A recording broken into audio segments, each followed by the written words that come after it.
Hello and welcome to Carshio Collegiate League TV. Shane Holseywood Connolly with you. Thank you for joining us. A beautiful Tuesday afternoon for baseball. Clear skies, not a cloud in the sky. We got 3 games here today. Gems and Falcons get things started. Read you through the lineup for the 6-8-1 Gems. Tommy Woods leads things off. He's stepping in the box right now. Tate Wargo's at second base. Ryan Malzahn is in left field. Kylan Cunningham in center field.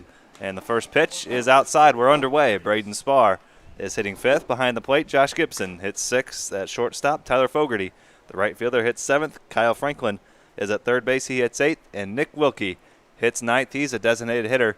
And the right-hander in charge of stopping this Gems offense is the big 6'6" right-hander Devin Radke out of Lewis and Clark Community College.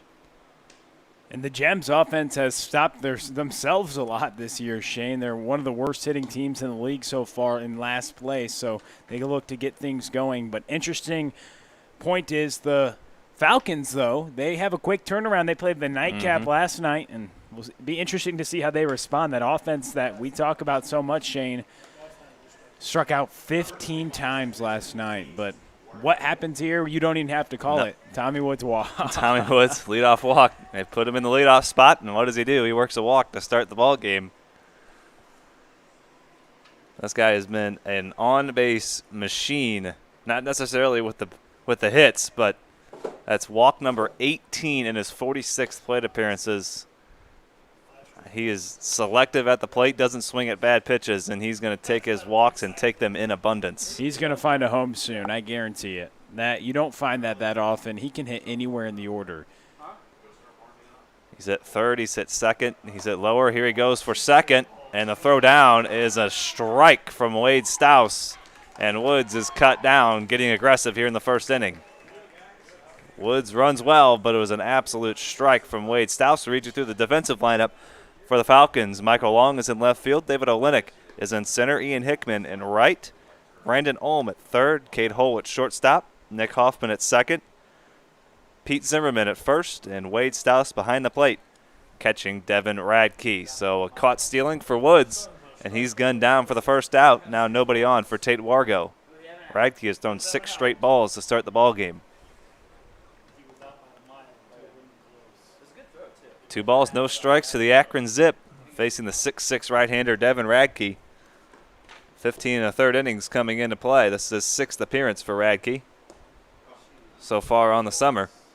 And he's struggling to find the zone early on, Shane. You mentioned the balls to start the ball game and falling behind 3-0 in the count. And a couple of 4-pitch walks to get things started, so the speedy Tate Wargo was on base, and Wade Stouse will go have a word with his right-hander who started the game with 8 straight balls. We saw Radke start off the summer with 9 1/3 scoreless innings. He was one of the most effective pitchers we saw. He had an effective outing despite allowing a run last time out. He faced the Gems last time he towed the rubber. But he was still effective going 6 innings, and I think that interesting to see how he responds after a couple 4-pitch walks to start off the ball game, and the guy who's swinging the bat pretty well, Shane, comes to the plate. He fires in a strike to Ryan Malzahn a couple of nights ago. Malzahn hit that go-ahead grand slam in the 7th inning.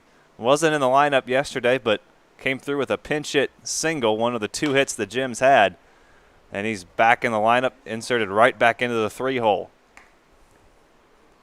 And we were thinking about getting an interview with him, but if he's playing the game, it's going to be tough to hard. talk to him. And it's tough to take him out of the lineup. He's been one of the Gems' best hitters so far this summer. No balls, 2 strikes. Radke's come back with 2 straight strikes after walking the first 2 many faces, and Malzahn sprays that one foul. And what I was impressed with Malzahn is he was battling against John Hurite. With 2 strikes, he was sawing things off, foul, foul, foul. And he hammers the breaking ball. So he stays on breaking pitches as a young hitter. That's very impressive. He's the Gems' leading hitter at 409. Double play ball here. 6, 4, and 3. Radke rolls him up. And he faces 3 batters in the first inning. Couple of walks, but he works around them. And we head to the bottom of the first. Falcons coming to bat, no score here on Carshio Collegiate League TV. Beautiful Tuesday afternoon for baseball.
I want to take this time to thank our sponsor, Code Ninjas O'Fallon. It's located on Deerberg Shopping Center, Deer Creek Crossing, 2955 Highway K in O'Fallon. That's where you can find them, at the intersection of Highways K and N.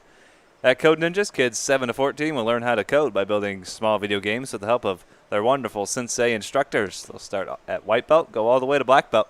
Come in today for a free 30-minute session and try it out. Head to codeninjas.com/MO-O'Fallon or call 636-851-9634. That's codeninjas.com/MO-O'Fallon or 636-851-9634 to get started. Code Ninjas O'Fallon. Kids have fun. Parents see results. Read you through the lineup for the 8-1 Falcons. No score as we head to the bottom of the first. Cade Hull is in the leadoff spot, playing shortstop. Pete Zimmerman, the first base. Wade Stouse is behind the plate. He hits third. Austin Schmidt, the designated hitter, hits fourth. Michael Long hits fifth.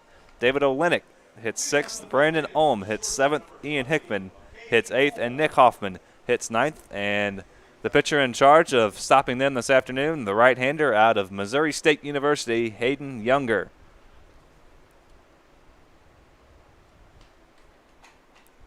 Primarily a closer at Missouri State, but getting the start here this afternoon, we wonder how long he'll go. Likely no more than a few innings, but Hull swings at the first pitch and pops it into foul territory, giving Chase a spar, and he slides, but it falls in foul territory. He's a strike thrower. 17 pitches for strikes out of 21 pitches he threw last time on the mound in 2 flawless innings of work. He didn't walk anybody and fanned 3 hitters. You mentioned a closer at the Division I level as an underclassman, a huge upside out of the right arm of Hayden Younger. He gets the start this afternoon. Cade Hull getting things started, and he looks at a strike, couple of strikes to get things started for Hayden Younger. 2 innings against the Eagles last Monday. No runs, no hits, no walks, 3 Ks, and he starts things off with a K here on 3 pitches. Fastball, fastball, fastball. He came up and in right there on Hull, and that ball had some run on it to tie a right-handed hitter up with an upstairs fastball. 0-2 in the count to Hayden Younger. Good luck. Good fastball, electric breaking ball. Fastball in the low 90s, and he's going to bring it. He's facing a recently signed professional hitter, Pete Zimmerman, out of the University of Missouri. And he plunks him on the second pitch. So the first base runner for the Falcons. So Younger starts with 4 straight strikes and then hits Zimmerman. Can't feel good, as you mentioned. That fastball consistently exceeds 90 miles an hour. But Zimmerman will take it any way to get on base for this guy, Wade Stouse. Absolutely. Anytime you can get on base for the meat of this order, one of the more dangerous middle of the orders you'll find. And Stouse looks at a strike. His SEMO teammate behind the plate for the Gems, Braden Spar.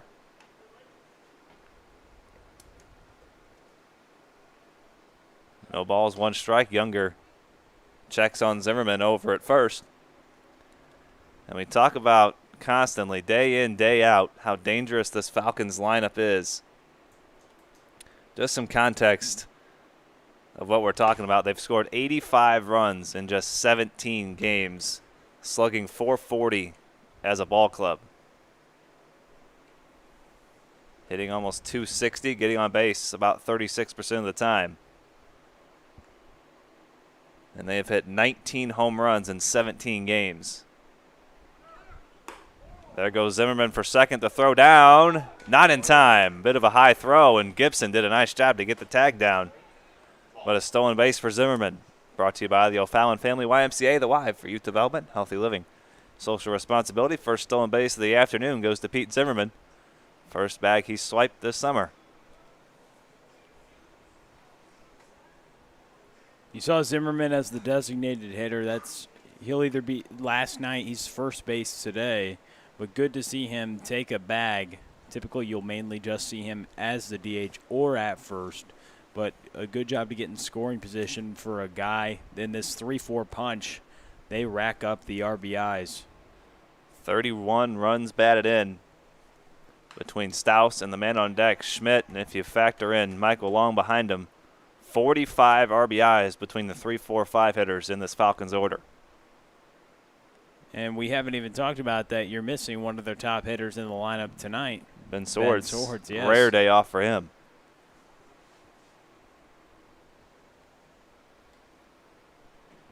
This will be just the second game he misses as Staus fouls it back. He's played in 16 games. The man at the plate, Wade Staus, has been in the lineup every single night for the Falcons, has not missed a game. He's played in all 17 games. 340 batting line, almost 46% of the time he's getting on base, slugging .620. 4 homers, 14 driven in, 12 runs scored, couple of doubles. Check swing, and it missed upstairs. 2 balls, 2 strikes. Well, this will be fun to see Hayden Younger go to work against the middle of this Falcons order. It's a tough task. And we'll see if the good pitching versus good hitting, who comes on top early in this game. Could be telling. With Zimmerman, that stolen base was huge, getting in scoring position. That's hit out of play down the left field line. Good swing there by Staus to fight that one off. He's fought off a couple of 2-strike pitches, and the count stays at 2-2 against the powerful left-handed bat out of Southeast Missouri State. I mean, what an at-bat he's having right now. Fouling pitches off left and right. A 2-ball, 2-strike offering from Hayden Younger in the dirt. Boy, what an at-bat is right. Staus is working here in the first inning, running up that pitch count of Hayden Younger. To lay off that pitch, I mean, that's impressive. That slider was tight. It looked like a fastball out of his hands till the last second. A back foot slider, but Staus spits on it and now has a full count. The full count offering from Younger. Fouled again. Fouled again. We'll try it once more.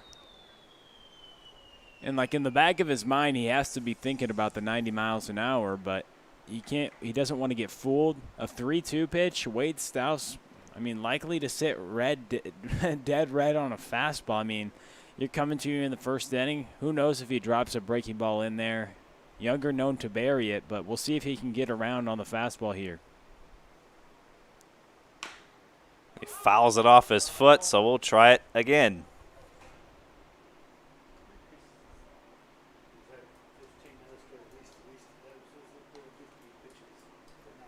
Ten pitches so far in this at-bat to Staus. He's fouled off 5 pitches with 2 strikes. No matter what happens in the at-bat, this is an at-bat 1 for the Falcons. You get the pitch count up of Younger. You get to see 2 of his pitches in the first inning. That's huge for Staus. Expect probably another fastball for the 3rd time in a row on a 3-2 count. We will see. Can Staus get to it's the question. Another full count delivery from Younger. Upstairs, an 11-pitch walk, and a fantastic at-bat by Wade Staus to bring in Austin Schmidt with a couple runners on base. And you don't usually see Younger walk a lot of hitters, but Wade Staus forced it. When you're ultimately going to miss a pitch, when you foul off 5 pitches and you work an at-bat, you work a count as the 3-hitter to give things off to the league leader in runs batted in, that's a great at-bat, and it put pressure on Younger to come to Staus, and he wasn't able to do it. There's a swing and a miss from the league's RBI leader, the designated hitter. Today, Pete Zimmerman playing first base. Usually see Staus and Schmidt switch off behind the plate at first base, but Schmidt just having to focus on hitting, and he's done it well, better than just about anybody in this league. 17 runs driven in, a league high, 6 long balls. No balls, 2 strikes here. Now he'll try to battle up. Watch out for a slider from Younger here. See if he tries to bury something or challenge him with a heater. Late time called at the plate. And it looks like he was throwing the fastball. Younger did a good job to still throw the pitch at least, because you just, I mean, that's what you want. You don't want to stop yourself and potentially it can cause an injury. Finish the play. If you already started your motion, just go ahead and throw it. That's a free pitch that Schmidt got to see. Went with the fastball again and caught him looking. That one on the outside corner. And a huge strikeout of Schmidt there. Takes care of a dangerous hitter. And now 2 away. He's just got to get one more out, but a tough one here in Michael Long.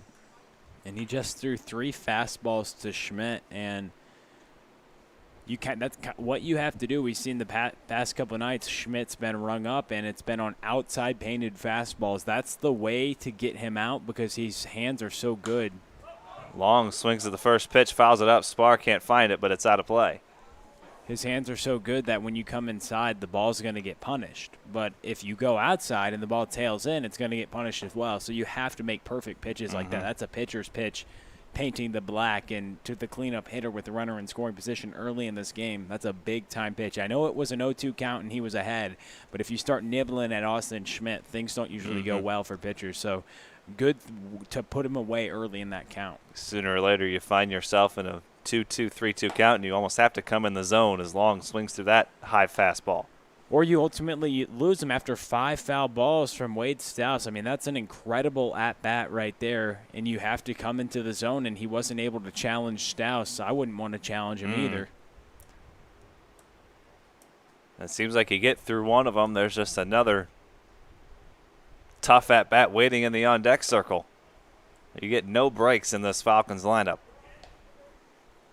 And that's what you have to deal with at the top level, and he knows that. Being the closer at Missouri State, you come in high-leverage situations consistently, and the at-bats always seem to be at the end of the game the toughest outs to get, usually with the meat of the order up in some capacity. So one ball, 2 strikes to Long. That pitch misses high. So he's used to it. You know, he's used to coming in those situations and having it stress after stress after stress, usually because of the late innings, but this time just because the hitters are so good. Long has worked the count back even. 2 balls, 2 strikes, 2 outs, 2 runners on, near in the bottom of the first. A hit by pitch and a walk. That put runners on base. Younger trying to strike out the side. He's not going to, as that's hit out to short. Gibson flips on to Wargo at second. So the Falcons strained a couple. Younger works a scoreless first. We're scoreless through 1 as we head to the second here on Carsteel Collegiate League TV.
I want to take this time to thank our sponsor, Interco Recycling. Interco has been recycling non-ferrous industrial metals, batteries, computers, and electronics since 1996. 400,000 square foot, 45-acre facility. That's what they operate on the Illinois side of downtown St. Louis. So give Interco a call, 1-877-258-3601. If you have large amounts of scrap metals, batteries, computers, or electronics in need of recycling, or head to itcscrap.com itcscrap.com. That's 1-877-258-3601. Or itcscrap.com for all your recycling needs. Interco Recycling, a Metaltronics recycler since 1996.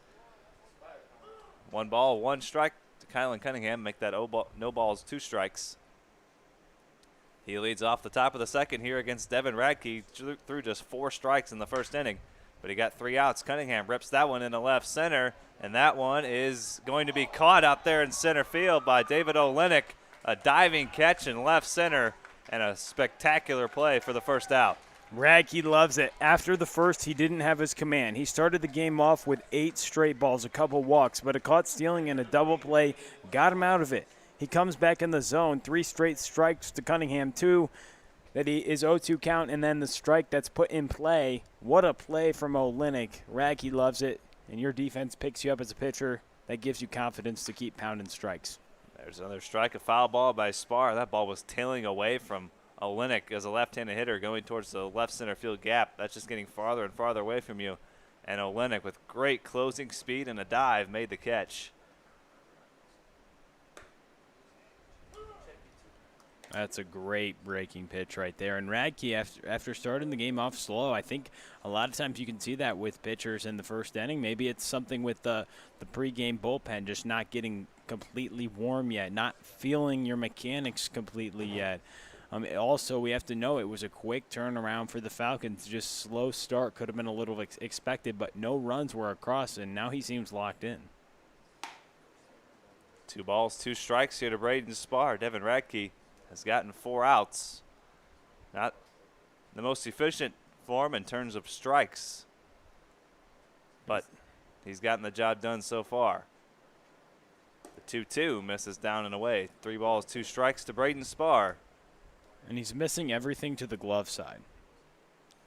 So interesting theme to see how he fixes that. Sometimes that's when a pitcher's opening up too soon in terms of his mechanics or throwing too much. A lot of times you'll see pitchers, they'll miss because they're throwing across their body and they're not staying closed long enough per se.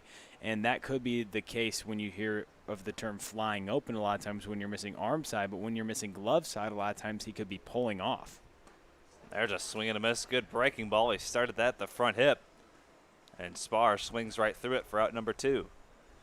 And he threw 2 great breaking balls that at bat. The second strike on Spar to go ahead in the count, that was a huge pitch on the outside corner, and that's when he stayed. He kept his mechanics intact in terms of driving down the mound, staying close, and he didn't fire too late or too soon. It seemed like everything was in sync, and when everything is in sync for this 6'6" big fella, he's really hard to hit. We've seen when he's on, he has been one of the premier arms in this league.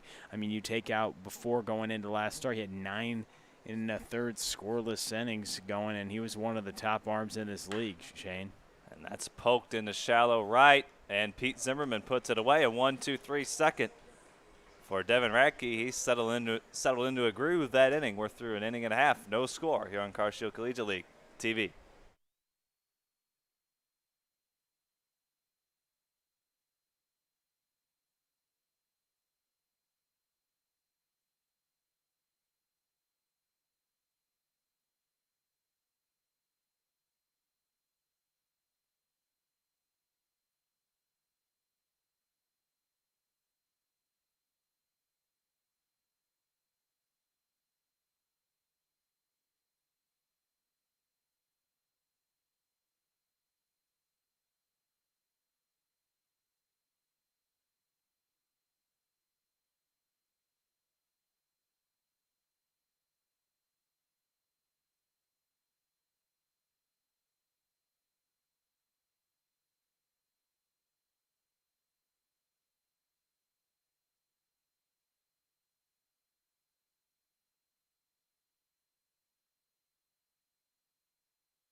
To the bottom of the second we go. 24 pitches in the first inning for Hayden Yanger. And David Olenek leads things off here in the second. 6, 7, and 8. And he swings at the first pitch and fouls it away.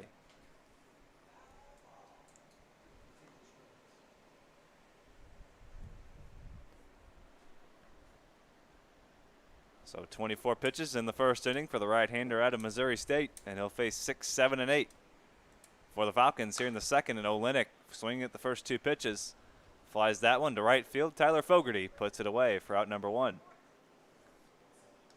Yanger got a couple of strikeouts in the first, but he did have to face 5 hitters and deal with a big at-bat from Wade Stouse. Seeing over 10 pitches is always huge. That can always take you out of the ballgame later than expected. But he had to battle against this Falcons order, and they're putting together good at-bats. Yeah, they struck out a couple times, coming off 15 strikeouts last night. Kiesel doesn't like to see that, but they're facing a top-level arm, and they put together some good at-bats, and that's what you want to see with the heart of this order. One time through, they want to get up as much information as possible to be successful next time they see this guy in the order. It's hard to beat Stouse and Schmidt twice or 3 times in a game. Usually they're going to get you. There's a strike to Brandon Ohm. 1 ball, 1 strike. Brandon Ohm playing third base here this afternoon out of St. Charles Community College, hitting 7th in Josh Kiesel's order for the Falcons, who come in right at 500, 8-8-1. It's been a bit of a streaky summer so far for the Falcons. They went 4-7-1 their first 12 ball games and then rattled off 4 straight wins. And then a loss last night at the hands of the Hoots. Quick turnaround. They played the final game last night, playing in the noon game here this afternoon. We'll see how they respond. No score through an inning and a half. Devin Radke has worked 2 scoreless innings. Hayden Yanger has worked a scoreless inning and a third. 1 ball, 2 strikes to Ohm. Strike 3 call. 3 strikeouts now for the Missouri State right-hander. And 2 of them have been looking. One was on the outside black to Austin Schmidt. That's on the inside corner. He's painting both sides of the plate, and his ball has some good arm side run to right-handed hitters. I didn't really notice that at first, but because he mainly has been working the outside part of the plate to righties, but that ball moved in and caught the plate. He has good run on that fastball as he goes inside right there, and you can tell how it gets in on the hands. And it doesn't have as much run as we've seen some of like the left-handed pitchers, say like Devin Turbrack or Plasmeyer or the like, but it just bears in on it. It's heavy. It's a heavy fastball. It has a lot of late life to it. Not a ton of run, but it just seems like it gets harder the more it gets to the plate. Well, it seems like he's just really directional with that glove side fastball, and it's heavy. But then, again, when he works the other side of the plate, it seems like it indeed does have a ton of run. Like that pitch, it just depends where he's going, and he has such a good feel for the strike zone. To control that run is the most impressive thing. And there's another fastball. He blows the cheddar by Ian Hickman, and Hayden Yanger is solid through a couple innings. He works a quick second after a bit of a long first, but a quick second. We're through 2. Will Connerly will tell you about the middle innings. We head to the top of the third. No score here on Carcio Collegiate League TV.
Just a reminder to you, this inning brought to you by Interco Recycling. Interco's been recycling non-ferrous industrial metals, batteries, computers, and electronics since 1996. The company operates a 400,000 square foot, 45-acre facility on the Illinois side of downtown St. Louis. So if your company has large amounts of scrap metals, batteries, or electronics to recycle, you can call Interco Recycling at 1-877-258-3601 or go to the web at www.itcscrap.com. Interco Recycling, a Mellotronics recycler since 1996. Top of the third, 7-8-9 due up for the Gems. Tyler Fogarty, the right fielder, fouls the first pitch back against the 6'6 right-hander Devin Radke. Had an interesting first inning, walked the first two hitters he faced, and then a caught stealing and a ground ball double play got him out of the inning. An inning in which he just threw 4 strikes but faced the minimum. And then he went 1-2-3 last time in the second, now facing 7-8-9. So he's faced the minimum, but in a more unconventional way. He did go the traditional 3 up, 3 down against Cunningham, Spar, and Gibson last inning, as that breaking ball misses low from Radke. In that last inning, looked like he really found that confidence in that breaking ball. He broke up a couple of really good ones. That's another one there. You know, when you got that breaking ball working with as hard as Radke throws, you can paint fastballs right on the outside corner, catch guys looking. And that's what he does there. A little late call from the umpire, but he catches the black. It's a strikeout for Devin Radke, his second of the afternoon, and Radke retires Fogarty. That was on the outside black, and the umpire pulled the trigger to ring him up. A swing and a miss right there by Kyle Franklin, the 8th place hitter in the lineup. He's playing third base his first time up, as Radke has faced the minimum here, first time through the lineup, facing the 8th place hitter, and gets Franklin to swing through that breaking ball. Nothing into the count. It's a push and pull, fastball, breaking ball, fastball, changing speeds, changing elevations, changing in and out, left and right, up and down. That ball's hit towards center, and that's going to be a knock, the first hit of the day for the Gems, and Kyle Franklin gets on base with 1 out. Well, Franklin was aggressive in that at-bat, swung at every single pitch, finally got a mistake there from Radke on 0-2. That's not where you want that fastball in a no-ball, 2-strike count. Franklin made him pay. He was sitting all over that. So Nick Wilkie, the 9th place hitter and designated hitter, comes to the plate in the top of the third. No score so far, and Devin Radke working to Wilkie. Gets ahead with a breaking ball. His off-speed stuff has been impressive. Radke with the pseudo-high socks, working here, big 6'6" frame. You wonder if they just had pants that would fit him with his long legs. As he shows a little bit of the socks. What do you call that? It's not high socks, but it's not low socks. They're stirrups. He just has the pants pulled up high enough to where you can see the stirrups. Just to the top of the arch in that stirrup. And then some pitchers go with the look where they get it all the way to the knees up there, and then some pitchers, obviously, probably most of them do just nothing. All the way down. Yeah. We see a couple on Sunday. A couple players were trying to sport the high sock Sunday as that pitch misses to Wilkie, 2 balls and a strike. Were you more of a high socks guy or a low socks guy? I used to do high socks now and then, but it wasn't it wasn't allowed really in college, and I did it maybe a time or two in high school. I didn't absolutely love it. I'm always intrigued by people who are super pro high socks. I think it's interesting. The only reason I had high socks, I'm someone who's 6'5", so it would just be if I couldn't find something that fit right, I would have to do it more out of necessity. But I vibe with some high socks. As that pitch gets thrown away, that pickoff attempt, rather, as Franklin is going to round second and try to take a couple extra bases. It's going to be a close play at third. But Kyle Franklin takes advantage of a ball thrown away by Devin Radke, and that changes the trajectory of this inning and this at-bat. 2 balls and 2 strikes. Nick Wilkie now just wants to put a ball in play, 90 feet away the go-ahead run. After the throwaway pickoff attempt, Radke tried to give a look at the speedy Franklin. but the ball got away from Pete Zimmerman at first base. Now Radke works in the windup with 2 strikes, and he gets Wilkie looking. A big strikeout right there. Wilkie shakes his head. He doesn't like it, but it looked like that ball nipped the outside corner. That's just a really, really good pitch. The most Wilkie could have done there was maybe try to foul that off, but when Radke's snapping off a breaking ball like that, you're usually not going to touch it. So a couple strikeouts looking for Radke. Sandwiched in there was a single by Kyle Franklin. He's now on third base. He advanced 2 bags on the overthrow on the pickoff attempt. And now Tommy Woods at the plate. He's in the leadoff spot today, and why not? He gets a walk almost every time he's at the plate.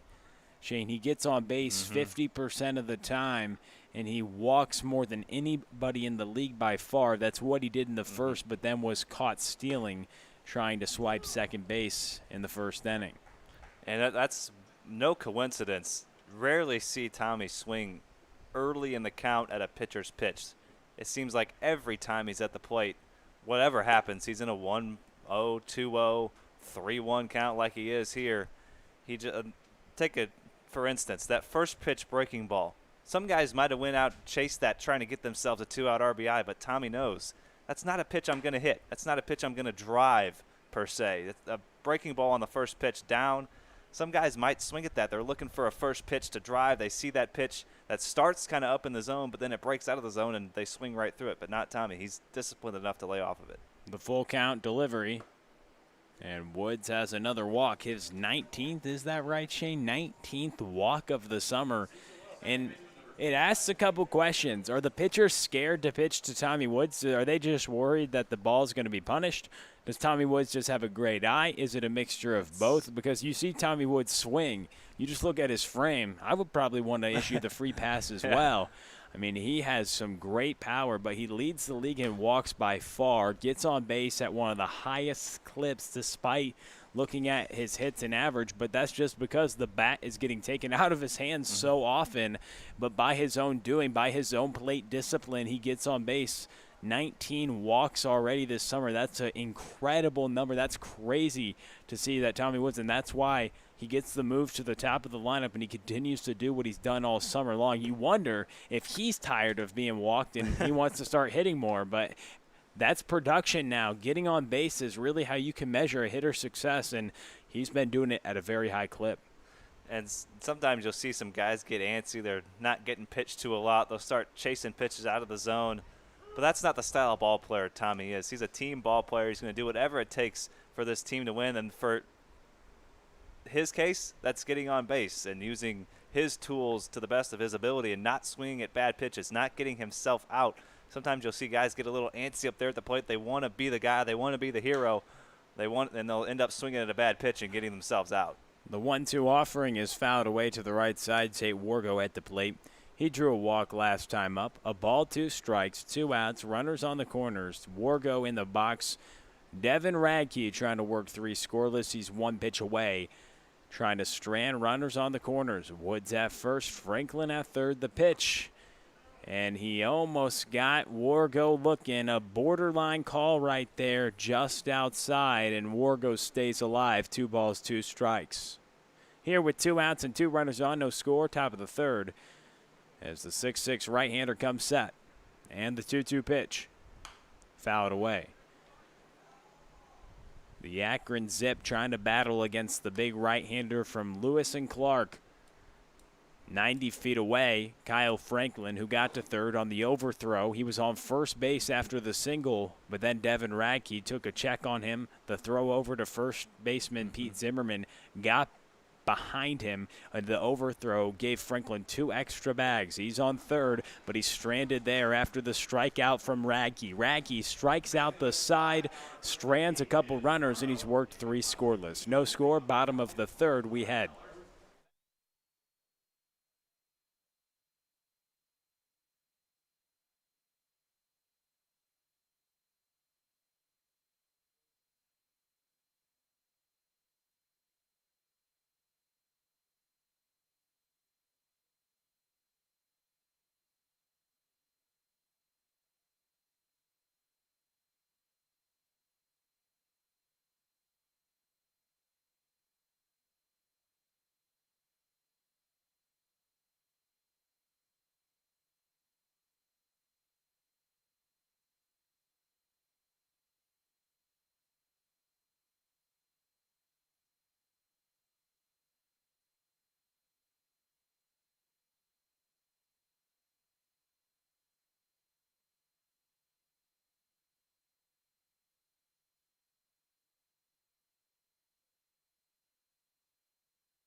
Bottom of the third inning, no score. Shane Holsey, Will Connerly here with you at beautiful Car Shield Field, and Nick Hoffman will start things off, the second baseman and ninth place hitter. Facing off against Hayden Yanger,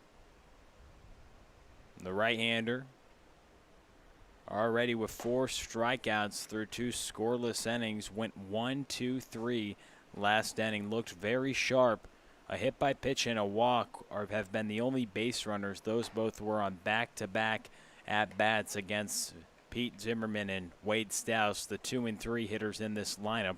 But a strikeout to Schmidt and a ground out to Long got Yanger out of the inning. A 3-pitch strikeout right there to Hoffman, and Yanger has himself another one. 5 Ks. The fastball is working today for the right-hander.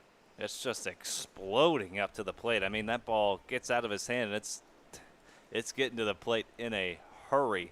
When he elevates that fastball, it looks that much harder, but it's that much harder to catch up with because you got to get the bat up to it. And that pitch just looks so good, but against Yanger, you have to find a way to lay off that pitch against anybody, really, but it's so hard. It's amazing when you're up at the plate. That fastball, it's coming in eye level. You think it looks so good, then all of a sudden, it's right past you. You swing way underneath it. First pitch fouled back by Hull, and he struck out 3 hitters in a row, 5 on the afternoon, and that fastball has been predominant in getting him ahead in the count and then also finishing hitters off 3 times today. He struck out hitters with just 3 straight fastballs. That's a good pitch for him. And he did that to Cade Hull last time he's at the plate. 1 time through the order, Shane. No hits allowed and 5 strikeouts as he now faces the top of the lineup here in the bottom of the third inning with no score. Cade Hull, who was retired on 3 fastballs back in the bottom of the first inning. Yanger tries to go to the breaking ball, but it misses outside. Most of the times he hasn't doubled up on that breaking ball, at least that I can remember. Usually after he throws that breaking ball, he goes right back to the fastball. See what he does here on 1-2. He goes right back to the fastball, and Cade Hull barely gets to it. A little check swing has it go foul toward the right side. A ball, 2 strikes. The Missouri State closer, Hayden Yanger, working on the Purdue commit. Cade Hull, 1 ball, 2 strikes, the pitch. And the breaking ball misses low. Braden Spar, the catcher today, working with Yanger, trying to figure out how to get these Falcons hitters out. Not many teams in the league have done a good job of that so far this summer. Last night seems like an exception because the Hoots pitching has been so good all summer long. Their 2-team earned run average limited the Falcons. Wasn't able to muster up much, and they struck out 15 times. Quick turnaround after the nightcap. Playing in the afternoon early game today as this ball is fouled back by Hull. He's working a good at-bat here against Yanger. 3 balls and 2 strikes. His second time facing Yanger, he did in the bottom of the first. The leadoff hitter struck out to start off the bottom of the first inning. And Pete Zimmerman, the hitter on deck, was hit by the pitch. The full count pitch is sawed off again to the right side. We've seen a couple of really, really solid at-bats. The Falcons haven't really been able to do a whole heck of a lot, but they're running up that pitch count. Younger, 24 pitches in the first inning. He didn't give up any runs, no hits, but when you run that pitch count up, you're going to see more pitches. You're going to see more mistakes, but Yanger hasn't really made a whole heck of a lot of mistakes. And another foul ball. No mistakes. You saw Wade Stouse put together a 10-plus pitch at-bat, and Cade Hull is having himself a good at-bat. A couple foul balls here in a full count. The offering again is grounded toward the shortstop Gibson. Gloves it, throws it over to Woods at first, and there's 2 outs here in the bottom of the third. That brings up Pete Zimmerman. That's a good job by Yanger, just not giving in on 3-2. You still got to make a quality pitch against a good hitter like Hull, and he got Hull a little bit out front. Fastball just was a little bit on the outside part of the plate. Hull would have been better off trying to stick with that pitch, drive it towards right center. But that's a lot easier said than done against a guy like Yanger. Still made solid contact, but just got on top of it just a smidge. 7 straight retired for Yanger. has responded well after the hit by pitch and walk as Pete Zimmerman comes to the plate.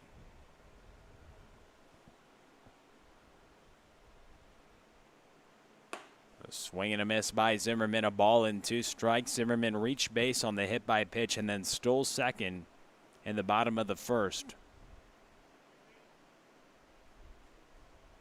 but was stranded there. 1 ball, 2 strikes. Yanger gets the signs, kicks, and delivers. It's foul back.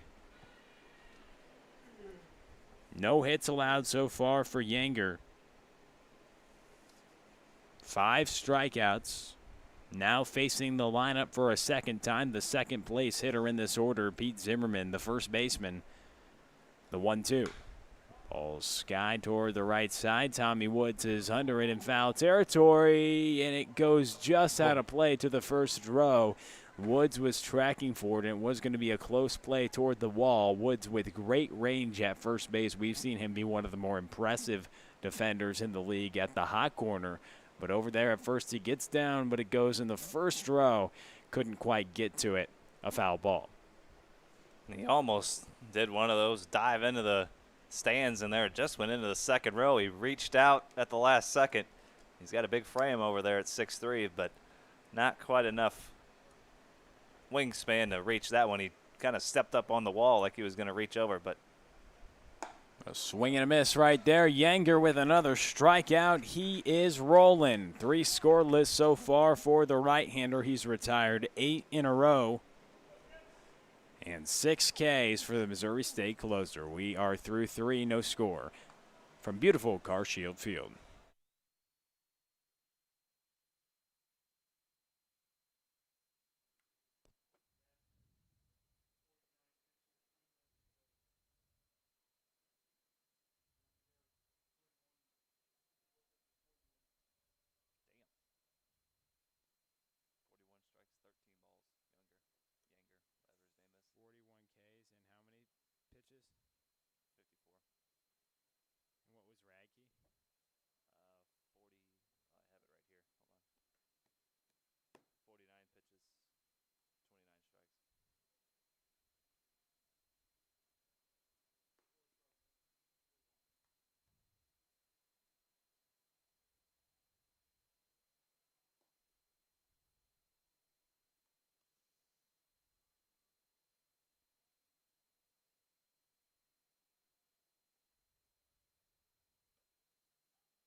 This inning brought to you by Interco Recycling. Interco's been recycling non-ferrous industrial metals, batteries, computers, and electronics since 1996. The company operates a 400,000 square foot, 45-acre facility on the Illinois side of downtown St. Louis. If your company has large amounts of scrap metals, batteries, or electronics to recycle, call Interco Recycling at 1-877-258-3601 or go to the web at www.itcscrap.com.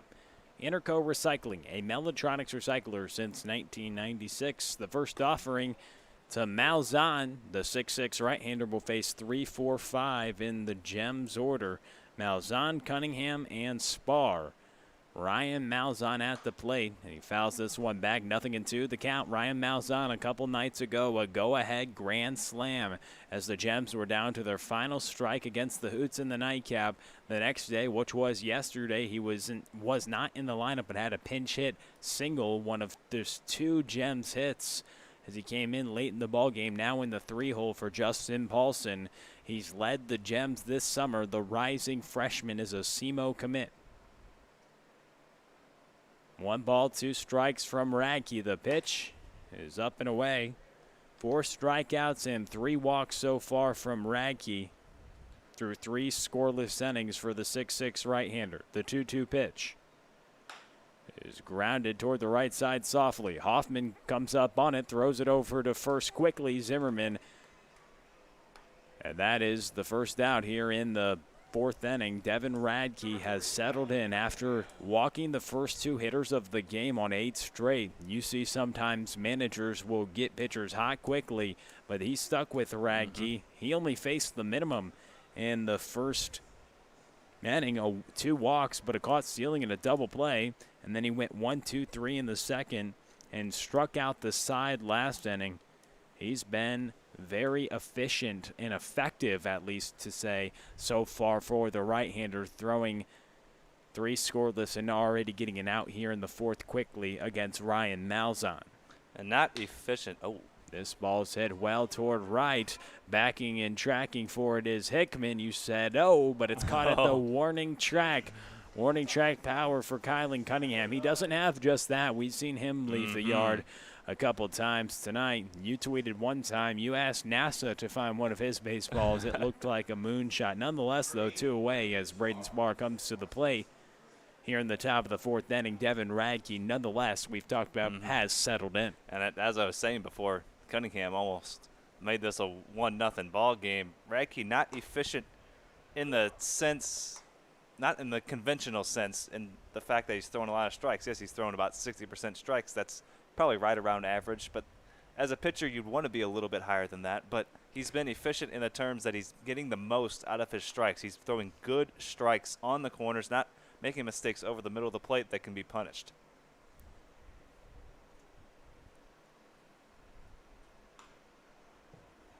And other than the first 2 batters of the game, he's had a flawless outing.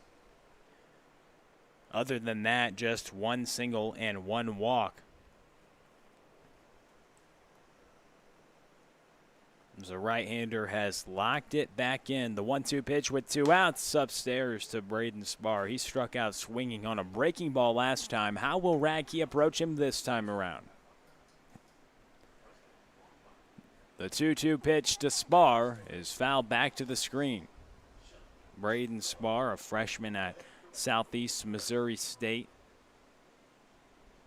Just like the catcher Wade Stouse, also a catcher there at SEMO. Andrew Keck, someone else who catches and plays some outfield for the Red Hawks in this league, also plays for the Hoots. Another foul ball, back-to-back foul balls with 2 strikes for Braden Spar. As Radke is a strike away from throwing 4 scoreless innings. Josh Kiesel got 6 innings out of the right-hander last time. How long can Radke go? 1 shakeoff, he nods his head and delivers the pitch. The breaking ball just missed a bit outside. Radke thought he had strike 3 as he started making the strikeout strut to the dugout, but he goes back to the mound. It's a full count. 3 balls and 2 strikes the pitch. It's popped up and fouled back. Braden Spar is battling here against Devin Radke in a scoreless game in the top of the 4th inning. 3 balls, 2 strikes, 2 outs, no score. Braden Spar already has had 3 foul balls, and now everybody gets to think about it a little more as Braden Spar loses the batting gloves and will tie his Under Armour kicks real quick. He was notified that he had the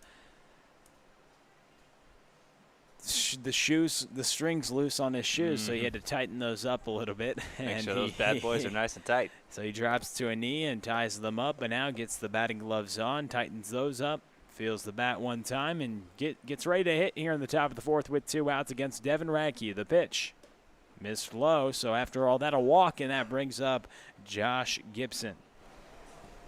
Number 31, Josh Gibson.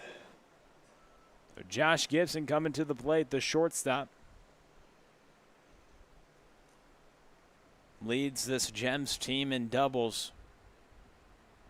No score. As this ball stroked well towards center, but Olenek is coming up under it, and he'll catch it for the 3rd out. Devin Radke, 4 scoreless so far, bottom of the 4th. We head on Carcio Collegiate League TV.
At the top of the broadcast, we told you about Hayden Yanger and his strike-throwing ability. His first outing, he went 2 innings, 3 strikeouts, no walks, 17 strikes in 21 pitches. He's thrown 41 strikes in 54 pitches through 3 scoreless innings and now faces the heart of the Falcons' order in the bottom of the 4th. 4-5-6.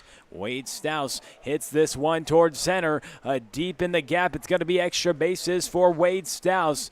And Wade Stouse gets on base with a double to lead off the bottom of the 4th inning. And look who's up, Austin Schmidt, the league leader in home runs and runs batted in. So Wade Stouse, you think a big part of that double is the reason that he saw 11 pitches from Hayden Yanger last time he was at the plate. He probably felt a little more comfortable against Yanger last time at the plate, and that's exactly what he did. He smokes a double to lead off the 4th. Now Austin Schmidt at the plate, the cleanup hitter. And when you see as many pitches as Stouse did, you start to time up. You got your timing down on the pitcher you're facing. You don't really need to see any more pitches. You know what he's got. You know what he's featuring. You know how to time him up. If you get a good pitch on the first pitch, let it rip. Austin Schmidt lets it rip on that fastball. Nothing into the count. A swing and a miss. Leadoff double. The Falcons starting to put pressure on Yanger. He's filled up the strike zone today. A swing and a miss right there from Schmidt, and that's the second time he's retired on strikes. And it looked like Schmidt was sitting off speed there. He was a mile behind that fastball by the time he tried to get a bat on it, maybe spray it foul. It was way too late, almost in the catcher's glove by the time he started his swing. And that Stouse double breaks the streak of 8 straight retired for Yanger. He retired everybody in the order after Stouse until he faced him the next time, but it couldn't ultimately get Stouse, and that's why that 10-pitch at-bat was so important. He was able to foul pitches off left and right in battle. He came in the zone early against Stouse. He gets a double. That forces Yanger to pitch with a runner in scoring position for the rest of the inning. He does good to get Austin Schmidt for his 7th strikeout. That strikeout stuff has been electric from Yanger. Can he use it to work out of a jam here in a scoreless ball game? That go-ahead run on second base in scoring position in the bottom of the 4th inning. This would be big for the Falcons to jump ahead here in the middle innings. Their offense has been kind of streaky. We'll see him score 8, 9, 10 runs, and the next day score 1 or 2. Only scored 1 last night. Quick turnaround. Haven't really gotten much going off Yanger. A big swing and a miss. Nobody's got anything going off Yanger, it seems like. Usually the Missouri State closer, very stingy, has an electric fastball coupled with a wicked breaking ball. What will he use here? 1 ball, 2 strikes, facing off against Michael Long. Wade Stouse at second. The go-ahead run, the pitch. Swing and a miss. Back-to-back strikeouts after the leadoff double, and 8 strikeouts now for the right-hander. Man, he is all business out there, running fastballs right by people. The breaking ball has been good, but he hasn't had to use it a whole heck of a lot. He's just blowing the fastball by him up in the zone, and Falcons hitters really have no chance against that high cheddar. The low 90s cheddar, as you mentioned, no match for some of these Falcons hitters. He rears back and lets it eat. A little giddy up on that fastball. It seemed like a little extra giddy up on that fastball to Michael Long. He said, here's my fastball. Good luck trying to hit it. And Michael Long swung through that one. 2 outs, nothing to 1 the count as that pitch is fouled back by David Olynyk. Runner on second base is Stouse. So after the leadoff double, back-to-back strikeouts.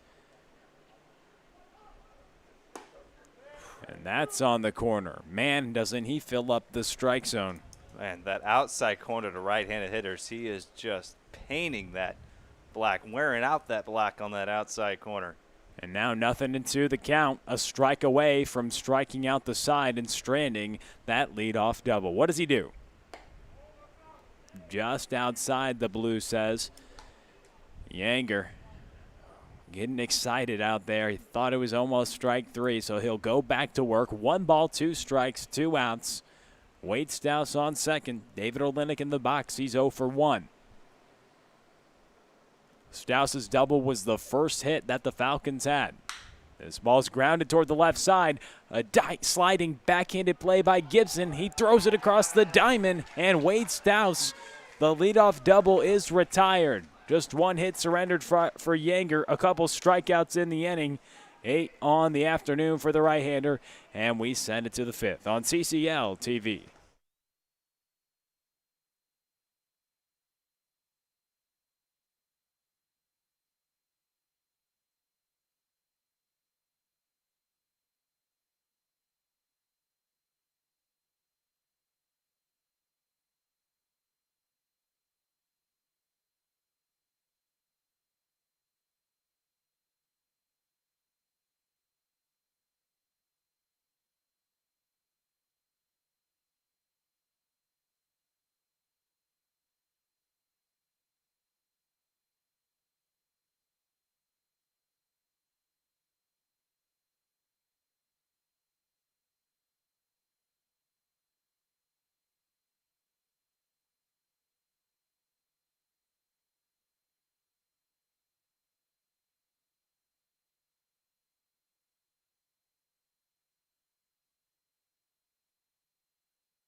It's like burning. This inning brought to you by Interco Recycling. Interco's been recycling non-ferrous industrial metals, batteries, computers, and electronics since 1996. The company operates a 400,000 square foot, 45-acre facility on the Illinois side of downtown St. Louis. So if your company has large amounts of scrap metals, batteries, or electronics to recycle, call Interco Recycling, 1-877-258-3601, or on the web at www.itcscrap.com. Devin Radke out for another inning of work. We've seen masterful pitching this afternoon. Just 2 hits, 1 hit apiece for each team. Hayden Yanger and Devin Radke have brought the pitching sauce as they both are doing well so far. Devin Radke out on the mound now facing Tyler Fogarty, Kyle Franklin, and Nick Wilkie due up this inning, 7-8-9 for the Gems. A 3-ball, 1-strike count. Both these pitchers have worked 4 scoreless innings. We'll see how deep they go with the starting pitchers. Yanger has impressed. Radke has impressed. Just 1 hit surrendered for each squad. Radke surrenders the free pass to lead off the 5th. And that brings up Kyle Franklin, who has the only knock for the Gems today, a single to center field. An area of concern might be the 4 walks for Radke, but they haven't come back to bite him. He's made good pitches other than those 4 at-bats where he surrendered free passes. He's been able to get a double play, some big-time strikeouts, and we'll see what he can do if he can work around this leadoff walk here in the 5th. This is getting later in this ball game. The leadoff walks and those runs magnified that much more. He gets ahead with the breaking ball. Kyle Franklin in the box had a single last time, but was stranded in the 3rd when Radke struck out the side. Ball's fouled away. Nothing into the count. It seems like after he walks a batter, he's coming back, throwing strikes to the next hitter, shaking it off, not letting that walk get to him. Sometimes you'll see things start to snowball, get a leadoff walk, another walk, all of a sudden the bases are loaded. But Radke, after he surrenders a walk, is coming after the next hitter. Maybe a little angry that he surrendered that walk. He wants to get this next guy out as quickly as he can and forget about it. That ball inside to Kyle Franklin. He was aggressive last time at the plate. Swung at the first 3 offerings from Radke. Notched himself a single. Now Fogarty at first. Radke looks over. You ought to be careful throwing over. When Kyle Franklin was on first, he threw over and it got past Zimmerman. And Franklin had himself on third base after the pickoff attempt went wild, and Franklin got himself on third, but Radke ultimately did the job to get 2 outs and strand a runner on third with just 1 away.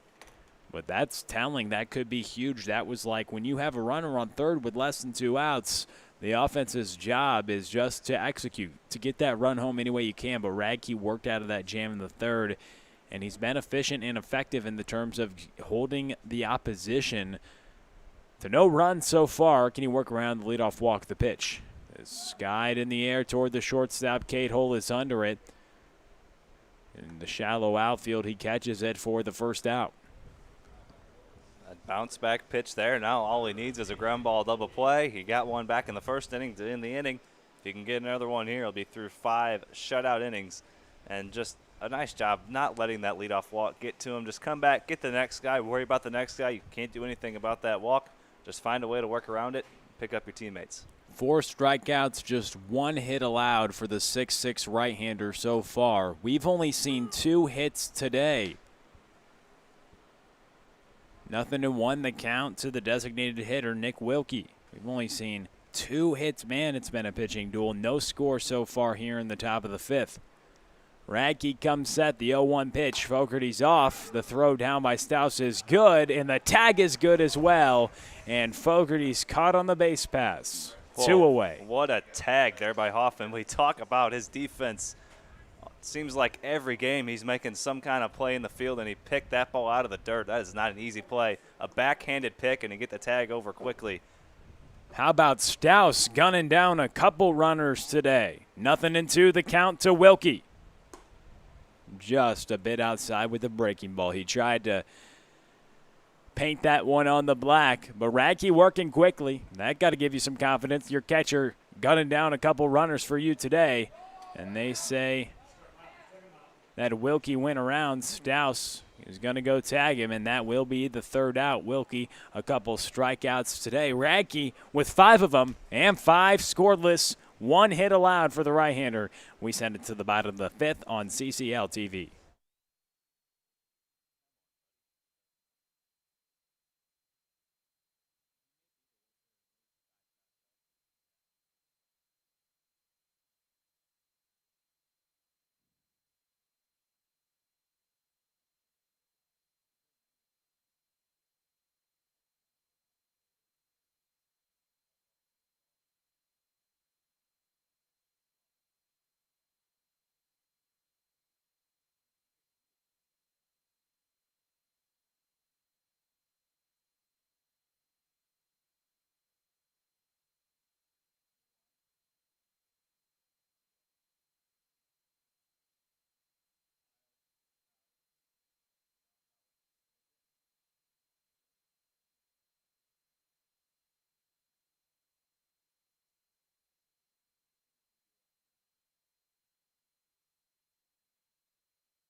So Kyle Fowler takes the mound in relief of Hayden Younger, who was electric today.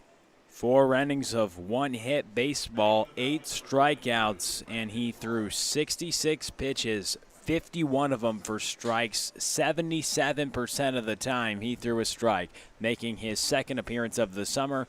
The Missouri S&T commit now comes on the mound, Kyle Fowler. Fowler's last outing was Friday.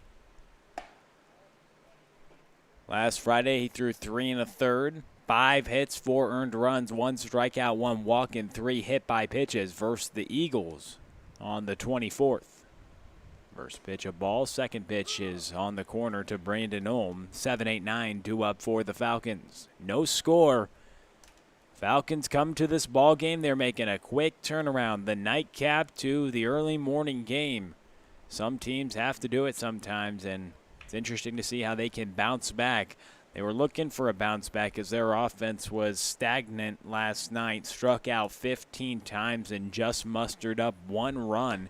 And the run was a byproduct of 3 wild pitches going around the base paths. And that offense that we know of the Falcons is a little streaky. We've seen them start slow. They were on a 4-game win streak until last night. The Hoots ended it as that ball is fouled toward the right side. Brandon Olm now in a 2-ball, 2-strike count against Kyle Fowler. The Missouri S&T commit. He'll be taking his talents to the Great Lakes Valley Conference. 2 balls, 2 strikes here in the bottom of the 5th. Scoreless ball game. We've seen 2 today, Shane. A Wade Stouse double and a Kyle Franklin single. 1 hit each for each squad, a pitcher's duel to say the least, and Hayden Yanger really set the tone. 8 strikeouts and 77% strikes. We know he fills up the zone. You love to see that out of a relief pitcher. We know he's a closer at Missouri State, but he's shown that he can be a next-level starter, and that's strike 3 as Fowler drops in the breaking ball on Brandon Olm for the first out in the bottom of the 5th. And for Fowler coming in, it's all about keeping this train moving. It's a different arm out there, but if Fowler can throw a lot of strikes, fill up the strike zone, keep this game rolling. Yanger was spectacular. And if you're Fowler, it's a tough act to follow, but you kind of feed off that momentum when you're a bullpen arm. You see your starter go out there and dominate like Yanger did. It gives you that much more motivation to go out there and do the same thing yourself. I mean, if you're the Falcons, though, you're just thankful you face anybody but Yanger, because that he was basically untouchable. 1 Wade Stouse double is all the Falcons got, and Wade Stouse saw him more than anybody working an 11-pitch at-bat in the first and then smoking a ball to center field for a double. But, I mean, if you're the Falcons collectively, for as good as Fowler is, a very talented arm, a rising commit to Missouri S&T, you are probably pretty happy that you don't have to face the electric velocity, the 90-plus wicked breaking ball stuff that Yanger has. He couples both of those pitches very nicely, and that's why, as an underclassman, he's someone who fills up the strike zone and can pitch in the back end of the bullpen at a Division I university. 3 balls and a strike to Hickman. Ian Hickman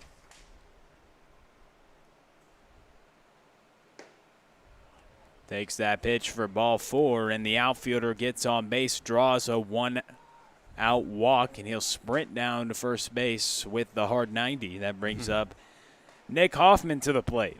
Hard 90s always. You never know. I mean, the ball's still in play until that pitcher steps back on the rubber. You never know. The catcher could overthrow the pitcher. He could get a little lax. You never know.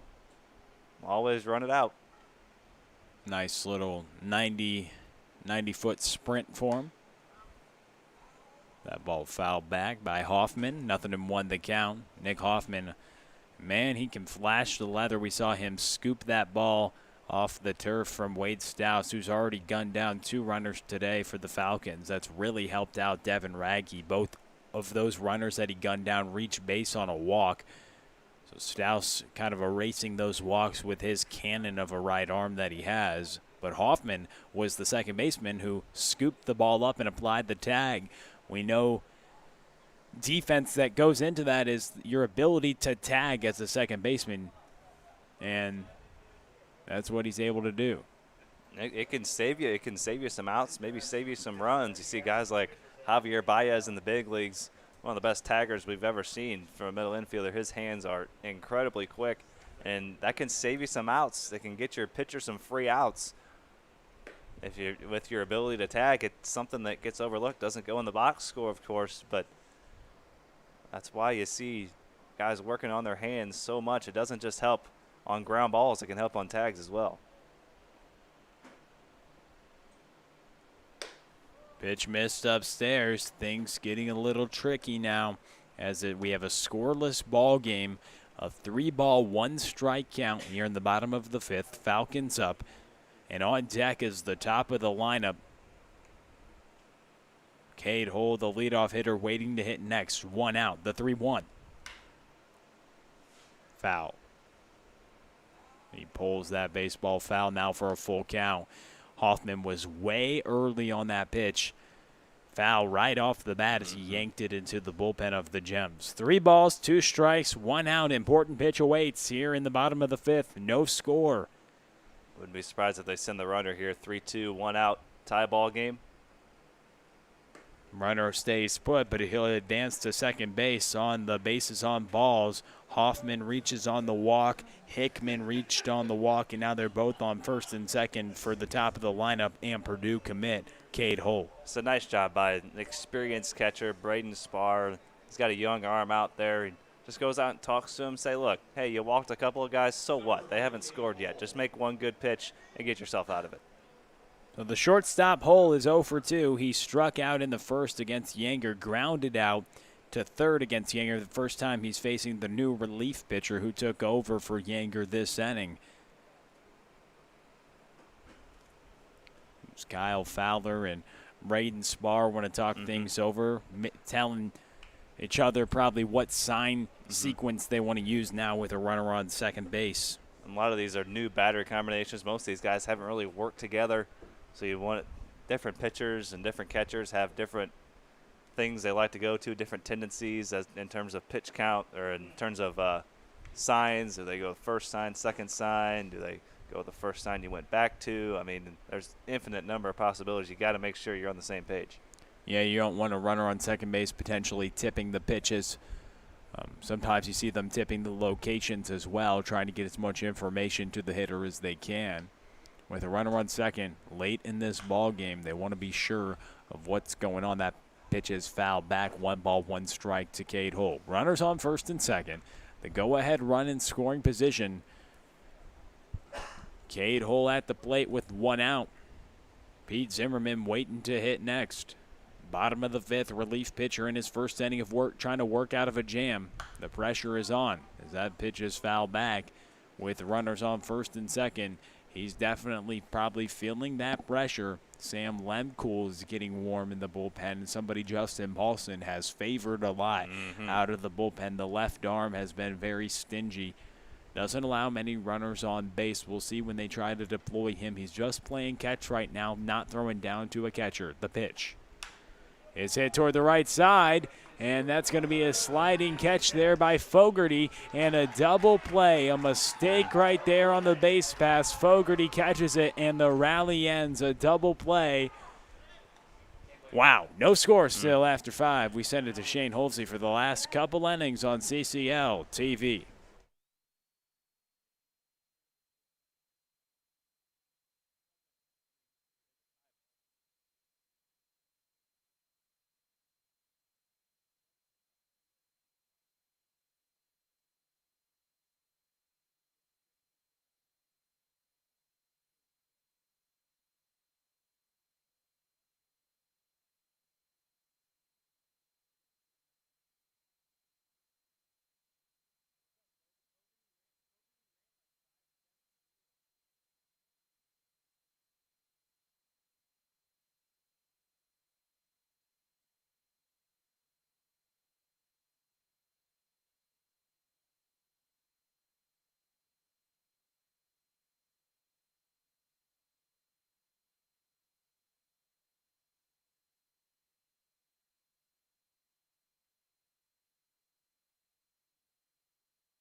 I want to take this time to thank our sponsor, Inaco. If you have large amounts of scrap metals, batteries, computers, or electronics in need of recycling, just give Inaco a call, 1-877-258-3601, or head to itcscrap.com. They'll handle all that for you. Inaco Recycling, a metaltronics recycler since 1996.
Devin Radke out of the ball game. Ari Gordon into the ball game. 80 pitches through 5 innings for Devin Radke. Just 1 hit, no runs. Did surrender 5 walks, struck out 5.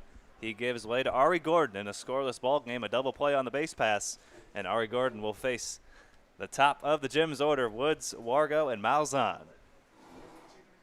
And the first pitch from Gordon is a ball upstairs. 1 ball, no strikes. And I kind of like the construction of this Gym's lineup, this 1-2-3 with Woods, Wargo, and Malzahn at the top of the order. You got a patient eye with Woods at the plate, good contact, good speed with Wargo on deck, and then Malzahn swinging a hot bat in the 3-hole. And then you got Cunningham there to clean everything up. And we've seen at times this Gems lineup produce, but they all haven't been able to click at one time. It seems like they're scattering in terms of their guys who get on base throughout the game. You get Gibson with a couple doubles or Kylan Cunningham with a big game, but they haven't all strung it all together. So I think that Tommy Woods getting on base a lot is great to have him at the top of the order. He's in a 3-ball, 1-strike count. He's already walked a couple of times. He's walked 19 times on the summer. Number 20 can get him on base here to lead off the inning. And it will. I think it hit him. So Woods is on base for the 3rd time as it just clips him. And Woods is like, you can't just give me a walk. You got to hit me with 3 balls. But he's on base nonetheless for the 3rd time. And he's been an on-base machine this summer. And he's on base once again. Still no official at-bat, but 3rd time he's reached base. He represents the go-ahead run on first base in a scoreless ball game. And there's a strike from Gordon to Tate Wargo. Big spot, high leverage spot that Gordon comes in after Radke worked a masterful 5 scoreless innings, 5 walks and 5 strikeouts. He didn't have his best stuff, but he limited the damage, didn't allow any runs, and just 1 hit, Shane. Gordon's 7 innings of work so far this summer. This is his 6th appearance. He struck out 9 batters in 7 innings, has walked 11, so the control has been a bit of an issue so far for Gordon, but looking to work a scoreless frame here, keep this ball game tied. He's in a 2-ball, 1-strike count. Gordon throws with a lot of intent, as we like to say. Not a lot of wasted effort by Gordon. He's going to bring it every time he's out there. Drops in a good breaking ball there. He likes to go to that breaking ball down in the count. Even seen him throw it on 3-0 a few times. And he can bring it. I mean, he has a good fastball that can get 90 miles an hour plus. Good fastball there, and Wargo is frozen for out number 1. And so he's an option out of the bullpen that Kiesel wants to use in this situation, and it's a high leverage situation. You got to keep things where they are because runs have been just at a premium all ball game long. Well, with the breaking ball, first pitch to Ryan Malzahn. Quiet day for Malzahn, hitting to a double play and a ground out. So 0 for 2, but he's been swinging a hot bat, hitting the ball well. Leading hitter on this Gems Ball Club, 409 coming into play for a team that's hitting under 200. Hitting third in the order, playing left field. Big grand slam the other night, came off the bench with a pinch hit single in the 7th yesterday. Just one of 2 hits for the Gems in that ball game.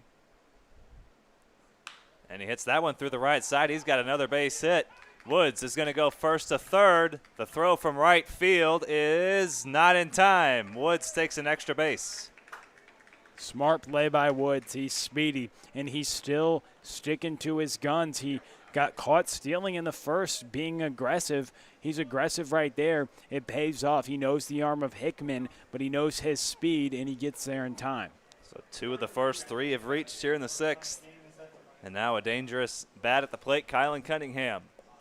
Things brewing against the relief pitchers now. The starting pitchers were excellent. That's just the second hit of the ball game for the Gems, 3rd overall. Fowler worked out of a jam last half. Can Ari Gordon, the relief pitcher, do it this frame? We saw, Shane, both starters work shutout ball, 4 for Younger, 5 for Raggy, but now in a jam. That's chopped to the right side. Woods is going to come home. Zimmerman the throw, not in time.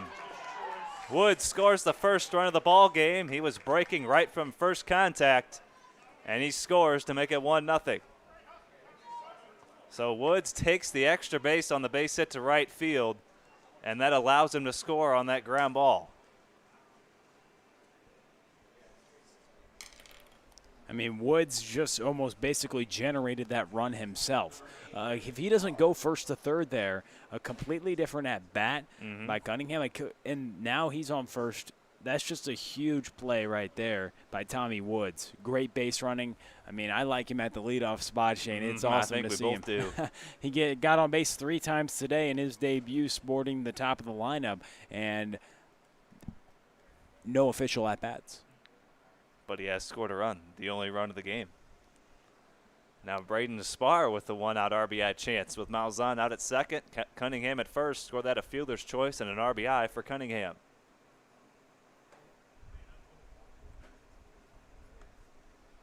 Two balls, no strikes to Spar. Only 2 hits for the Gems. They put some pressure on Gordon here, and Tommy Woods. 2 walks and a hit by pitch.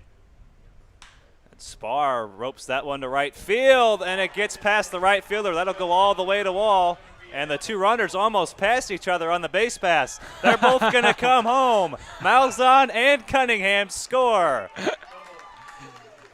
Cunningham almost passed Malzahn on the base pass, and they come in like a freight train and score. Cunningham was telling him, go, go, what are you doing? Why are you going back? And he was trying to pass him. Oh, my. But that ball just tails away from Hickman. The right-handed hitter, Spar, drills it to right field, and it tails away from Hickman. Spar with a 2 RBI double. Big time right there, but that's a little comedy right there. They come in like a freight train. Malzahn thought it was caught. He was trying to tag. Cunningham said, go, buddy, go, go, go. And they both score. Oh, my goodness. Cunningham was running, and Malzahn was waiting to see if that ball was going to be caught. And Cunningham rounds second base, and Malzahn's still standing there. He almost passed him. I think he thought it was almost caught because it indeed almost was. That was a wicked ball. It tailed away. It sliced away at the last second, it looks like. A little arm side run on that ball. And now Gibson hits that one foul. It might stay fair down the left field line. It does. It gets into the corner and hops over the wall. Gibson, an RBI ground rule double, and it's 4-0. I thought that ball was for sure going to hook foul. That's his 6th double of the summer. He's on a tear. They move him a little down in the lineup. You get him with more RBI opportunities. Tommy Woods consistently getting on base. And they get to the relief pitcher. They ought to be happy. Hey, we couldn't figure out Radke, but we've got 4 runs now after Kiesel makes the call to the bullpen. And remember, this all started with a Tommy Woods walk, taking an extra base, scoring on the ground ball on the infield, and now back-to-back doubles have brought in 3 more. They hang a crooked number this inning after just having 1 hit all ball game. They've got 3 this inning and 4 runs as they've gotten to Gordon. And he spikes that fastball. Gibson is going to take third. So the wheels coming off the wagon for Gordon here in the 6th.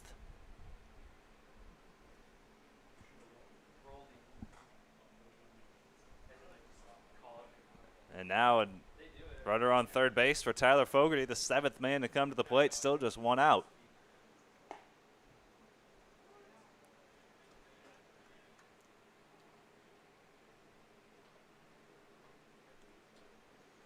The 1 out was a strikeout of Tate Wargo after the hit by pitch of Tommy Woods. Would have been ball 4. The ball just clipped him. So nonetheless, a free pass. Then the strikeout of Wargo, a base hit by Malzahn to right field. Woods takes the extra base, goes into third, being aggressive on the base pass, and then scores on the infield ground ball. A fielder's choice by Cunningham and an RBI. And then a back-to-back doubles by Spar and a bit of an adventure on the base pass. Cunningham almost passed Malzahn between second and third, but they both come in one right behind the other and score a couple of runs, and Fogarty a swing and a miss for strike 3. So 2 strikeouts in the inning for Gordon, but the 4 runs, a crooked number put up by the Gems here in the 6th. Good thing Cunningham didn't pass Malzahn, though. That was funny because Malzahn, that ball was really sliced away at the last second. I believe he thought it was probably caught, or he was assuming it was going to be caught, so he could at least try to get third. And he probably saw Hickman, the man who's in right field, who misplayed that ball. Hickman got doubled up on a very similar ball hit to right field. So he didn't want to be the second victim of a double play. Yeah, that's a tough break to have that base running miscue and then to have that ball. It's tough. Misplayed, yes, but also just like it had some good run on it. It was like a good fastball that just yeah. There's moved. That's a hard, very difficult Spar play. smoked that ball. The back-to-back doubles kind of breaking this game wide open. 4-0 here in the 6th. Jim's looking for more. Franklin can come through with 2 away. But Gordon gets him on the breaking ball. He strikes out the side, but the Gems strike for 4. Aggressive base running by Tommy Woods. Back-to-back doubles by Spar and Gibson bring in 4 runs for the Gems, and they lead at 4-0 as we head to the bottom half of the 6th.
To the bottom of the 6th we go. Kyle Fowler back out for his 2nd inning of work out of the bullpen in relief of Hayden Yanger.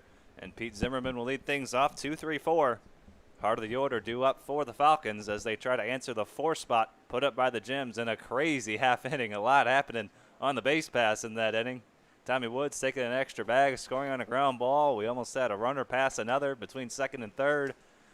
A couple extra base hits, a very eventful top of the sixth, and a 4-0 Gems lead. And through all that, Gordon struck out the side, but as you mentioned, the Gems strike for 4.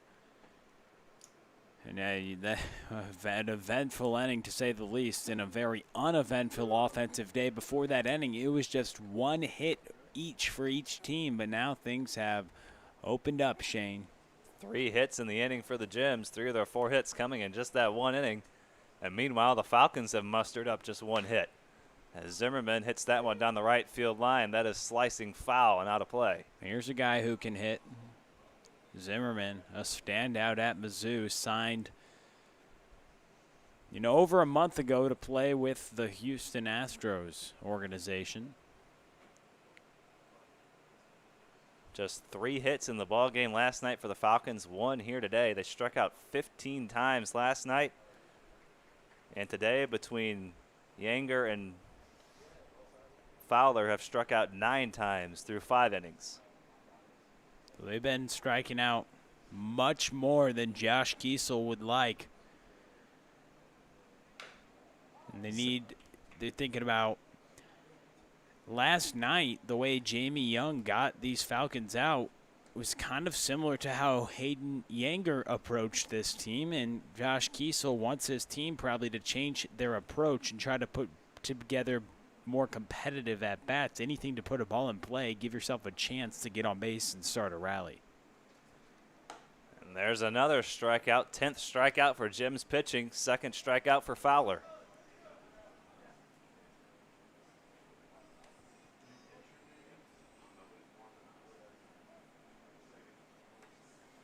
And we're going to have a new arm, a new left-hander into the mound, or into the game rather, Kyle Fowler. Inning in the third of scoreless baseball. He'll give way to a new arm here in the bottom of the 6th, 4-0 Gems.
New arm for the Gems. It's the left-hander out of West Palm Beach, Florida, Sam Lemke. He's been one of the better relievers in this whole entire league, and he's been a reliable arm. Out of the bullpen for Justin Paulson, he'll come in to face Wade Stouse with 1 away, nobody on here in the bottom of the 6th. And Stouse swings at the first pitch and hits that one to the right side. A sliding play by Wargo. 1 pitch, 1 out for Lemke. And that's the move Paulson wanted. Fowler was throwing the ball well, but he saw the slugger coming to the plate, Wade Stouse, a tougher matchup for Wade on a lefty-lefty matchup, and he grounds out. Stouse punished a double to center field last time at the plate, And now Austin Schmidt coming up, who hits lefties very well. We'll see if the Falcons can't start something up, Shane. That offense the past couple days, very quiet. Their 4-game win streak was ended last night. And they've really struggled these past few days to muster up any type of offensive production. After their wild day with the bat flip mania, they ever since then, it seems like all that offense in one inning of the 3 bombs, we haven't seen any since. Since that one inning, just 1 run and 4 hits, and they've struck out 25 times in 2 games since. Schmidt trying to get something started with 2 outs against the lefty Lemkool. It's his 9th appearance out of the pen. Just a 1.47 ERA in 14 1/3 innings. And he limits the runners that get on base as well. He's very stingy, doesn't walk a lot of guys, doesn't surrender a lot of hits, goes out there, gets the job done. A great ground ball pitcher he is. Schmidt fouls that one down the right field line, and Woods is giving chase, but it goes into the second row. And Lemkool, you mentioned he's a ground ball pitcher, not going to overpower you with a big fastball, but he's going to keep the ball down in the zone. He's a deceptive left-hander, and he is deadly against left-handed hitters. With that sidearm delivery, comes across his body, and a lot of movement on his pitches. Doesn't throw hard, but gets a lot of ground balls and gets outs. That's all you really need. And with 2 outs, Schmidt just trying to find a way. Trying to find a way to work his way on base, and that's hit in the left center. Cunningham giving chase into the gap, and it's going to get down for extra bases. Schmidt hustling all the way. He's going to try for third. The throw overshoots the cutoff man, and Schmidt has a 2-out triple. We couldn't go a day without talking about Austin Schmidt slugging the baseball, could we? You couldn't go a day without him getting an extra base hit. After a couple strikeouts, he redeems himself. A 3-bagger right there with 2 outs. Wonder if that starts up a rally. Paulson goes to the left-hander to get Stouse, but Austin Schmidt, he crushes all pitching, but left-handed pitching for sure, and he smokes a triple off of Lemkool. That's his 12th extra base hit, just his first triple, but 6 homers and 5 doubles. A triple and 6 singles to make up his 18 hits. So 2/3 of his hits have gone for extra bases. That's his first triple into the left center field gap. And now Michael Long with a 2-out RBI chance, trying to get that goose egg off the scoreboard. And no balls, 2 strikes. He moves well, too. I know he's a catcher, first baseman, but designated hitter today. He moves well. He's an extra base hit machine. And 2/3 of his hits are extra bases, plus leads the league in runs batted in. Continuing the success every single day. Austin Schmidt. Just the second hit of the day for the Falcons, and Long goes down swinging. We're through 6 here in the first game of 3 here today. Gems lead at 4-0 as we head to the 7th here on Car-Shield Collegiate League TV. 2/3 scoreless for Lemkool.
Jim's looking to add on here in the top of the 7th. They lead at 4-0. All of their runs coming in the top of the 6th. Nick Wilkie gets things started against Ari Gordon, Tommy Woods, and Tate Wargo to follow. That first pitch misses to Wilkie. Want to once again thank our sponsor, Interco, for sponsoring us all season long here on Carshill Collegiate League TV. 1-877-258-3601 is a number you can call if you have scrap metals, batteries, or electronics to recycle, or head to itcscrap.com. Either way, you can find them. Interco Recycling, a metaltronics recycler since 1996. 1 ball, 1 strike to Nick Wilkie. Ari Gordon back out for inning number 2 of work out of the pen for him. Wilkie 0 for 2 on the day, couple of strikeouts. And Shane, you mentioned thanks to the sponsors. If anyone wants to get involved with the broadcast, they can always hit us up on social media at CarShieldCL as well. Twitter, Instagram, and Facebook. We're all over the place, along with here on YouTube. You can't miss us. Literally.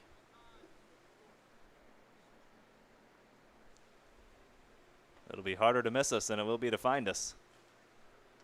3 ball, 1 strike to Nick Wilkie. 0 for 2 afternoon for him, trying to get something started here in the 7th and add on to this 4-0 lead, and he'll reach base via the base on balls. Just the first walk issued by Gordon did hit a batter. He hit Tommy Woods in the 6th. But he surrendered 3 hits, 3 runs, couple of doubles, and we'll have a pinch runner for Nick Wilkie. Lane Barrymore will pinch run, number 2. Pinch running for the Jets, number 2, Lane Barrymore. So Lane Barrymore pinch runs for Wilkie after the leadoff walk.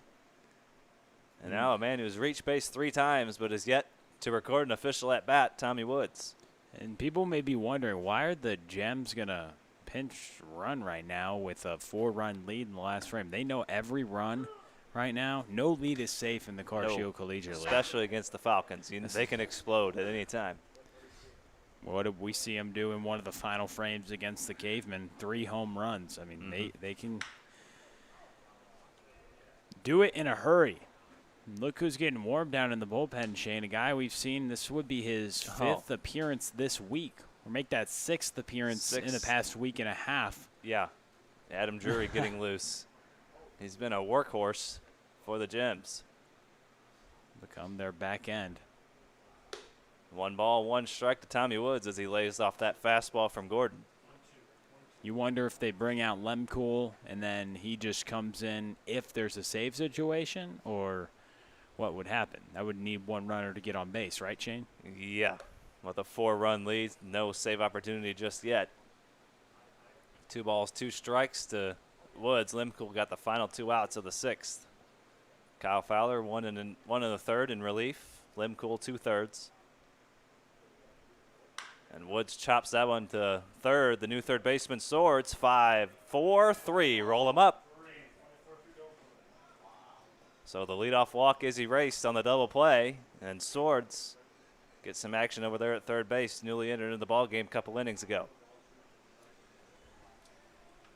So after 2 walks and a hit by pitch, Woods grounds into a double play. Woods still getting on base 3 times today out of the leadoff spot. I think he's probably found himself a home at the top of the order. You would think so. Tate Wargo hitting in the 2-hole today. A couple of strikeouts and a walk for him, 0 for 2. And the Akron Zip looks at a ball. 1 ball, no strikes. 4 runs in the 6th for the Gems. Some interesting plays happening on the base pass. A lot of action on the base pass in the 6th inning. And a lot of Gems running around those base paths. 4 runs came across the score on 3 hits. Gordon's slider, I mean, when he gets on top of that thing, it looks almost unhittable. I mean, it's just like we talked about the inconsistency sometimes with it. Because he'll miss one really low and then he'll dot one up. But the slider he's thrown is, I mean, he's kind of favoring that. To get in the zone, he's mainly had to use the breaking pitch. He throws it a lot behind the count. When he needs to drop in a strike, if he's struggling with the fastball, he'll just drop a nice little get-me-over slider. And he does there for a strike, 2-2. Right on cue, he drops in a slider, 2 balls, 2 strikes. And that's his mix, fastball, slider. There's another slider, but that one misses just a bit down. Wargo lays off of it. 3 balls, 2 strikes, 2 away here in the 7th. Thank you for joining us on a beautiful, beautiful afternoon for baseball. That pitch misses in the dirt. You can find us here all summer long here on CarShield Collegiate League TV. And make sure, if you haven't yet, we have a lot of listeners, a lot of viewers who don't subscribe to us. So if you haven't yet, go ahead and hit that subscribe button and hit that notification bell. You'll get notified every time we go live. Still a lot of baseball left to be played. We're just over the halfway mark here this summer, but a lot more games to be played here this summer. You can catch them all right here on CarShield Collegiate League TV. If you can't make it out to the ballpark, we'd love to see you here, of course. But if you can't, just listen right here, watch right here on YouTube all summer long, all 90 games. Yeah, we'd love to see you. Come in the press box, say hi to us. We'd love it. And Wargo swipes second base. A stolen base for Wargo, brought to you by the O'Fallon Family YMCA, the Y for youth development, healthy living, social responsibility. Picked a good pitch to run on, right on the breaking ball. He's in scoring position. Now with 2 away for Malzahn, who's 1 for 3 on the afternoon.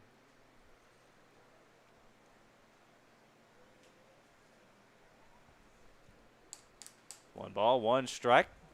And the SEMO commit awaits the 1-1 from Gordon. He's a mile behind it and sprays it foul.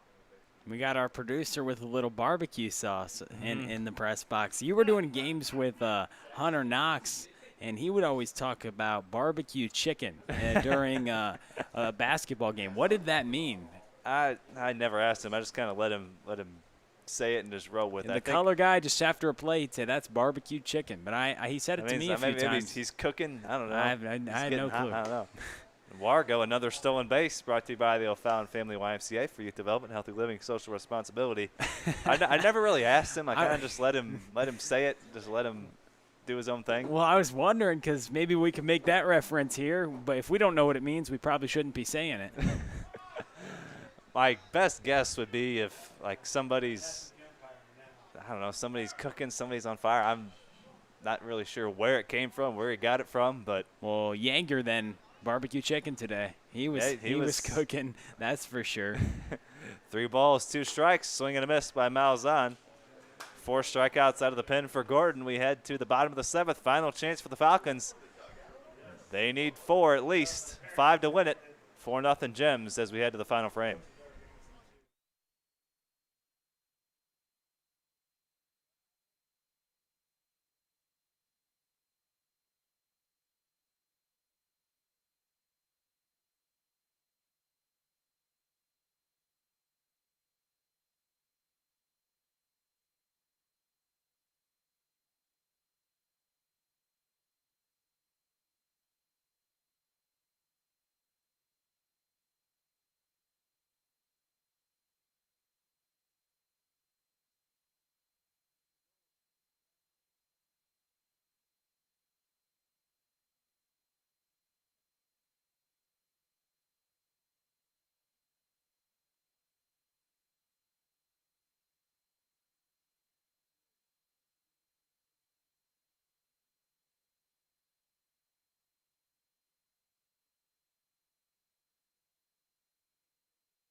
Final chance for the Falcons. They need to get some offense going. It's been a struggle the past couple of games. And they'll have to get something going against the workhorse out of the pen, Adam Drury. 6th time we've seen him in the last 9 days. And can the Falcons come back on him, Shane? Well, are we going to see an interesting CCL 7th inning? I'd say yes. Well, let's find out. We had a 1-2-3 inning last night. Rare as it is. The trend, though, if you look at the historical data in the 7th inning, the trend shows that things get interesting. And we're at the point where we're starting to see some trends. We're at the point where trends are starting to develop. We're getting in that point of the season. Oh, yeah, we've been there. We've been there, and we've been here in 7th innings much longer a lot of the times because the games just get so interesting at the end of the ball game. We can't explain why, but it's fun. It causes for you to bite your nails a little bit more as the game gets later on. Those nail biters are fun. Drury has 3 saves so far this summer. Not a safe situation here with a 4-run lead, but nonetheless trying to close things out. Yeah, you wondered about his arm. Like 6 appearances, 9 days. He's just been a workhorse. In any of those outings, he hasn't gone more than 1 inning, hasn't gotten more than 3 outs, and he gets a strikeout of David Olenek. It's a beautiful day. It's not hot. We're not up here drenched in sweat or anything. It's fun. It's a good day. I mean, man. Not a cloud in the sky. This is a day where I'm all for let's play 3, baby. Let's play it's 3. Fun. Why play 2 when you can play 3? Why play 3 when we could potentially play 4? Mike Cromer could come get on the mic for a game. Who knows? Public address announcer here at Carshield Field, Mike Cromer. His son Mikey watches a lot of our ball games. He comments on the broadcast quite a bit. Oh, good times. Good times to be had here at Carshield Field. Ben Swartz, 2 balls, no strikes.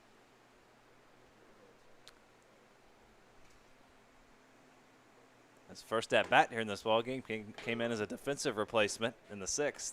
And we have a new friend behind us today. I mean, we've seen Coulter a few times doing the music, but we've seen Teddy Turntables back here a lot, and it's been an interesting group. Lexi a couple times.